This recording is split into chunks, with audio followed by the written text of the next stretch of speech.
my third transfer. So my first week, my third transfer, my first week with my second companion, we went to go visit a family that my old companion and I had been visiting basically since I got to Angola. But we got there and they weren't home. And so, great, what do we do now? No one else, we didn't really have any other investigators in the area. So, they're okay, let's find a place to go contact some people. So we're walking down a bit, and then my companion asked, have you ever contacted this road yet? I was like, nope. Okay, let's go down there a bit.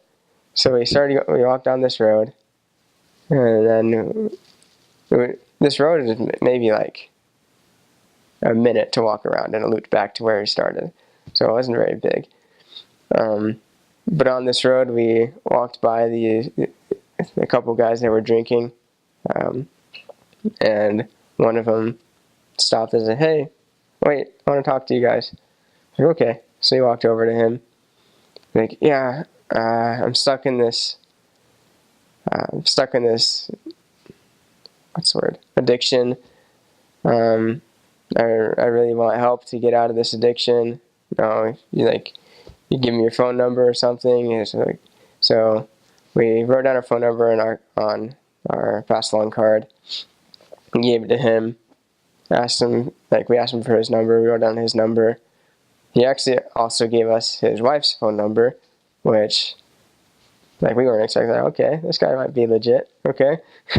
Because actually in Angola, a lot of the people who are drunk, when they see us, they always tell us, oh, help me get out of this addiction. And so then most of the time they don't mean it. So whenever people say that, we kind of just ignore it. But then this man gave us his wife's phone number too. And I was like, okay, all right, he could be cool. And we kept walking. A couple days later, my companion and I are like, you know what, let's call him now. So we called him, and we called him. He answered the phone. He's like, thank goodness you called. I wanted to call you, but I didn't have any minutes in my phone. He's like, oh, okay, when can we come by? Yeah, so we set up a time. And so we went over to his house, sat down, and he actually brought out the card we had left him. And the card that we had left him was one of the Book of Mormon pass-along cards. On the front has a picture of the Book of Mormon. On the back has that paragraph that explains 600 years before Christ, a family is led by the hand of God across the ocean to the Americas, blah, blah. And when we got there, he basically recited that whole paragraph to us.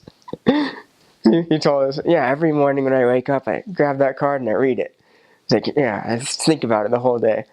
And so when we got there, he quoted the whole thing to us, basically. And so my companion like, whoa, this guy's cool. But yeah, he was one of my favorite investigators to teach. One of the most prepared people I had ever met. He just always willing to keep the commandments, change his life, and prepare for baptism. Another funny thing about this man was we invited him to church, and so church started at 9 a.m. So we invited him to church, and so that Sunday, we got to church at around 8:30, 8:40, something like that, and he's already here. He was already there. Hey, thanks for coming. Hey, what time did you get here? Oh, I got here at 7 o'clock. I need to make sure I was on time. Whoa. Okay. You didn't need to come that early, but thanks for coming. Yeah, it was such a funny experience. But yeah, I don't think he ever missed church since that day. And because of him, his wife and all of his children were baptized, besides his 4-year-old.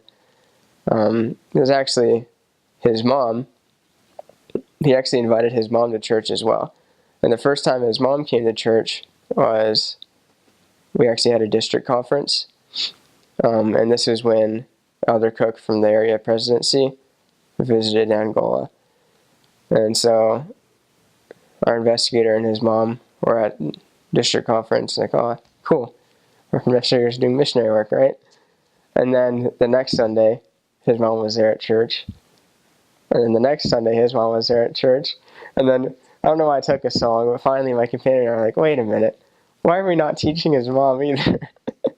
So we got a hold of this mom. We started teaching her as well. She was even more prepared than this man that we found. We taught the restoration to her, and she's like, then we asked her if she believed it was true, and she's like, duh, of course it's true. What do I have to do to get baptized? Like, great. I love when investigators ask that.